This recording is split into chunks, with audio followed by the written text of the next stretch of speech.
In this video we'll cover Vision Warehouse System and the customer setup and the bonded tab within the customer setup. When you reach this tab on the customer setup, you'll notice that there's quite a lot of information that's required. One of the differences between this form and the form that you presented at the time when you add a new customer is that you'll also see a large add button to the side of the excise and customs deferment at the time when you set a new customer up. So at the end of this exercise we will set a new customer up and we will show you that add button. But before you begin, there's some important things you need to have with you before you can actually set the customer up. And those are whether or not the customer is going to have a customs deferment account or whether they're going to have a cash deferment account. The differences between these are that a customs deferment account is a 7-digit code that's issued by the Revenue and Customs, and you'll pay directly to them for any duties incurred. A cash deferment is one where the warehouse will collect funds and pay them to Revenue and Customs on your behalf. When I say pay them on your behalf, there's two ways they can pay them. You can pay them by direct transfer, or we have a facility in Vision Bond where you can transfer all the items of the cash deferments onto the warehouse keeper's deferment, and therefore the warehouse keeper then pays it for 15 on the 15th of the month. So before you begin the process, it's important that you have all the correct information. You need to know whether it's a cash deferment, and the other information you need to know is the WOWGR registration number, the RPA registration. Now this is no longer used, but it may be coming back into play at some point, but so the field will still remain there. The EORI of the customer used to be known as the turn number. The customs duty, whether you're going to pay customs duty on receipt or one of the options below. So the options are to pay customs duty on receipt immediately, pay it when you use a stock, or pay it on demand. And on demand means if you clear one item, it will pay for the one item. If you cleared 5, it clears the 5. The options at the bottom are related to whether or not you have goods that come in that may have preferences or quotas. Now because preferences and quotas can run out or be removed at any notice, and because a preference quota generally the terms of that are that there's no duty to pay, it's beneficial to then just pay it as soon as it arrives, because then you can benefit from the fact that there's virtually nothing to pay, or maybe nothing. So you have to then set the system to either pay for the quota preference on the first use, or pay for it on demand, so as you go along.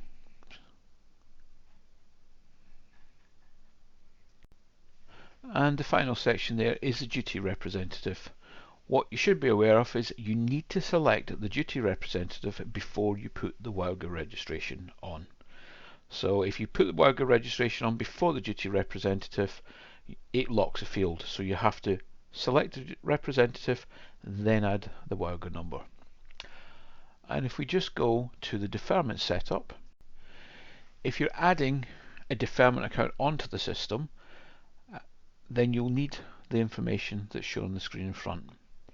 You need the deferment number. The deferment number, if it's a cash deferment, we will give it a number. If it is not a cash deferment, then it would be the HMRC number that you put in there. However, the first field is usually the deferment account. Now this is the account they'll be known as in the warehouse. Generally, you would normally keep the deferment account to be the same as the stockholder account. However, if you have other deferments, you may want to change how this field is used.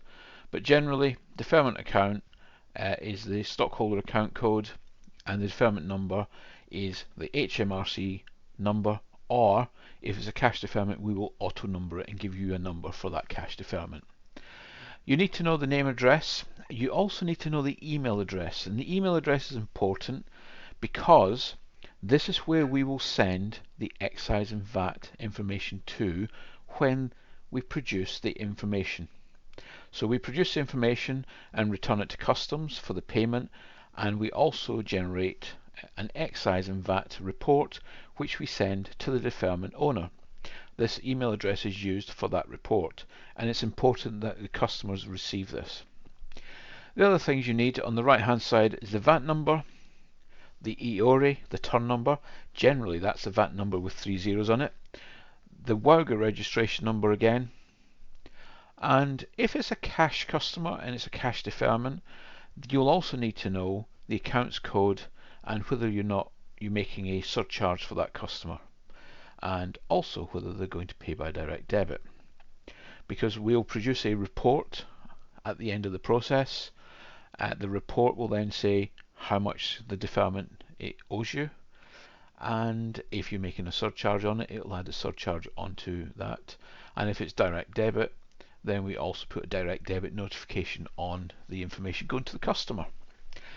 Other two things you need to know: if the customer does have a customs and excise deferment, you will receive a C1207 form. The C1207 will either be an S form for specific dates or an N form for unlimited dates. And this is how long you're allowed to use that deferment for. If you're the warehouse keeper, you really want to get a C1207N form from the customer to say that you can charge unlimited. And the final one is the Annex 7 letter. This is a letter for customs duty, and it is basically a letter of guarantee from your customer, guarantee that they will make good any shortfall in payment. It's something that's important in many of the warehouses, that they get this letter from the customer.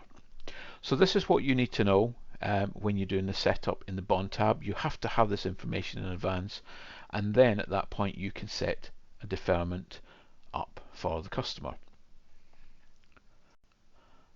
I'm now going to show you 3 examples of different deferments being set up. The first one here is a standard deferment. So customer information, so their account code, the deferment number, the name and address, contact, all the information that you would need to set this up. And you'll see below in the deferment owner section that we have BUC is the owner of the deferment, and any transactions that happen on that account will then go into this deferment account by default. There's also a secondary account that can use this. So this account called Kirk can also use this. They're the deferment owners. To add a new deferment owner in, you simply hit add in the code. You can look this up, the name and the customer type, and you would select owner.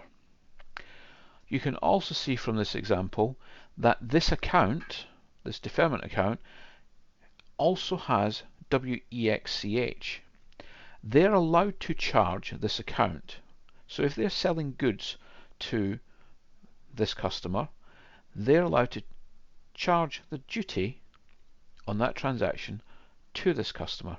So the account holder would be WEXCH, Specialty Drinks, and they would sell the goods, and the duty would be paid by BUC onto their deferment.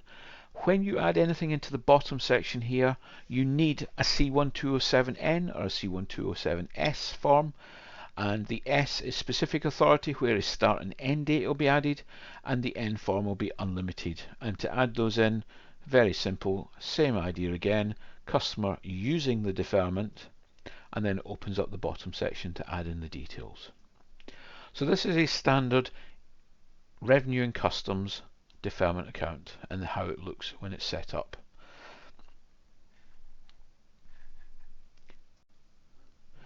The next example is a cash customer, and cash refers to any customer who's paying the warehouse for any duties payable, and the warehouse are then responsible to make the payment to the revenue. Same details that you have to fill in on this one. You won't get a C1207 form for them, but you may ask them for some commercial document to guarantee the payments. On the top section here, this suddenly becomes live, and you can then fill in whether the direct debit, which will add a message on to the duty and VAT demand, and the accounts code that you'll post into the finance system, that any surcharge that will be made and the specific nominal.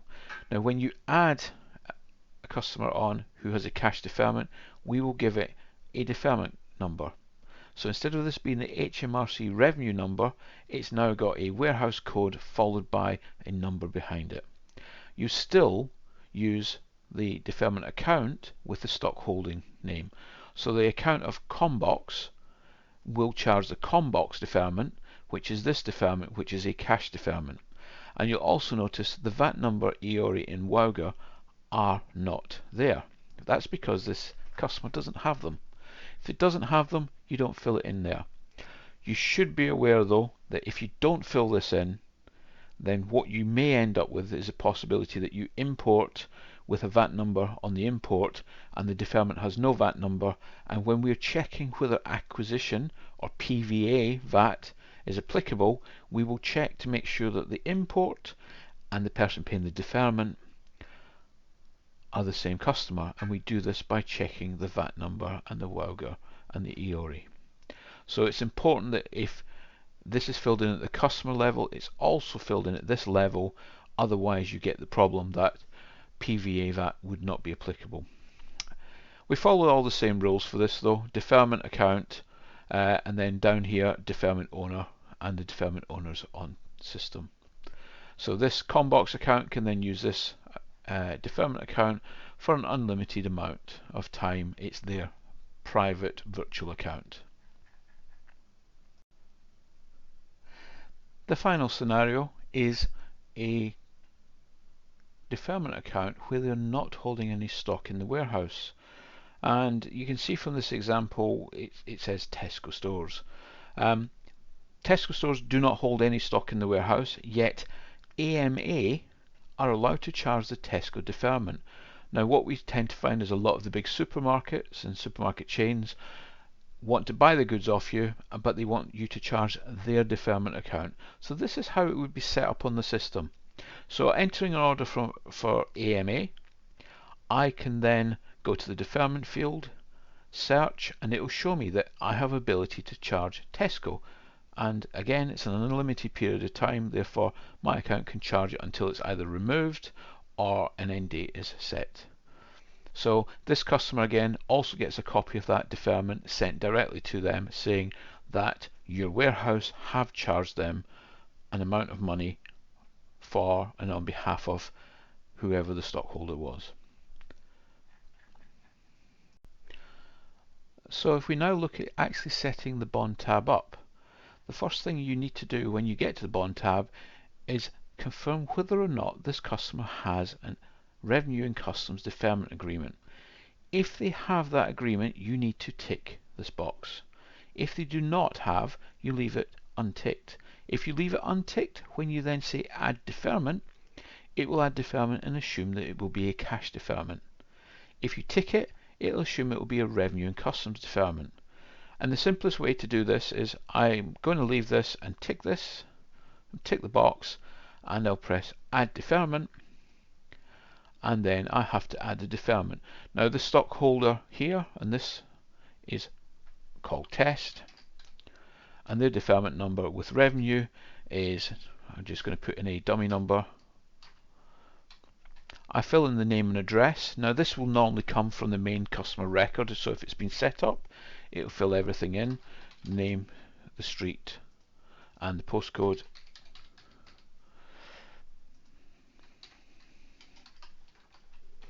And I'll just place in my email address so that I get all the information. You notice this cash deferment is there. It can be ticked or not ticked at this point, so you can still change your mind if you got it wrong, but you've got to, if you change your mind now, you've got to make sure you go back and click the deferment agreement later. But this is a setup for somebody that has a deferment account with HMRC. I have to insert the VAT number, the EORI, and the WOWGR. Then confirm I have the C1207 form and potentially the annex letter. If you want to do any checking for customers reaching their deferment limit, you can do that. And you'll notice here that it's already added the deferment owner in below, so it already passed this through, so I don't have to do anything. I can just simply say save. I find that I've already got one that's duplicating that. So hit save again. So I'm now going to hit save again, and it saves the record. And I can simply go to the box here, press F11, and go to the next box, press F11. Because this is the only account that can charge this account here, it's automatically filled in the excise number. Then when you're entering the other fields in here, you've got to make sure you enter the duty representative first, enter the registration number, the EORI,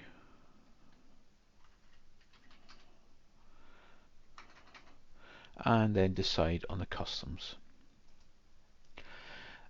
Any other boxes down this side here, customer frozen, this is used after the event if you want to stop a customer from being able to take goods out. Non-stock holding is no longer used. Use CFSP, this is now ignored because it's now done at the commodity code level. VAT registered, you want to tick the box and say this customer is VAT registered, and you also want to tick and say yes, they can use it for duty paid as well. And then once you've entered the WOWGR registration number here, you're able to tick any of the boxes down the side. You just have to specify which type of goods you want that customer to be able to store. It's important here to make sure that you don't tick any boxes that you don't want the customer to store. You can always come back and change it at a later date, but if you should not be storing something for a customer, then you can simply not tick the box. It will, however, allow you to tick spirits, so you can actually enter spirits onto the system without a WOWGR, and what the system will do is freeze the stock, and it will require you to make a bulk payment within 3 days to pay the duty for the stock or remove it from the warehouse. So that's everything to do with the bond setup within the customer setup on Vision Warehousing.